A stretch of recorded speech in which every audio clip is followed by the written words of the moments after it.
Hello friends, welcome back. ഞാൻ പലപ്പോഴും ചിന്തിക്കാറുണ്ട്, എനിക്ക് ആ പഴയ കാലത്തിലേക്കൊന്ന് തിരിച്ചു പോകാൻ പറ്റിയിരുന്നെങ്കിലെന്ന്. നമ്മളിൽ പലരും അങ്ങനെ ചിന്തിക്കാറുണ്ടായിരിക്കും, അല്ലേ? നഷ്ടപ്പെട്ടു പോയ എന്തോ വീണ്ടെടുക്കാൻ വേണ്ടിയായിരിക്കും ചിലപ്പോൾ മനസ്സ് അങ്ങനെ ഒന്ന് ആഗ്രഹിക്കുന്നത്. ആ പഠിക്കുന്ന കാലത്തിലെ ഉഴപ്പ് മാറ്റി നന്നായി പഠിക്കണം, എടുത്തു ചാടിയെടുത്ത തീരുമാനങ്ങൾ തിരുത്തണം, മാറ്റിവെച്ച പലതും ചെയ്തു തുടങ്ങണം, ഉപ്പാൻ്റെ മടിയിൽ തലച്ചായ്ച്ചുറങ്ങണം, ഉമ്മാൻ്റെ കയ്യിൽ നിന്നും ഒരു ഉരുള വാരിക്കഴിക്കണം, സഹോദരങ്ങളോടൊപ്പം ഒരേ ബെഡിൽ കിടന്നുറങ്ങണം, സുഹൃത്തുക്കളോടൊപ്പം പേടിയില്ലാതെ യാത്ര ചെയ്യണം, നല്ലൊരു പ്രണയം ആസ്വദിക്കണം.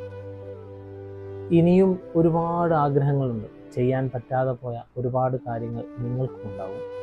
തീർച്ചയായും അതെന്തൊക്കെയാണെന്നുള്ളത് നിങ്ങളും കമൻറ്റിൽ അറിയിച്ചോളൂ. Thank you.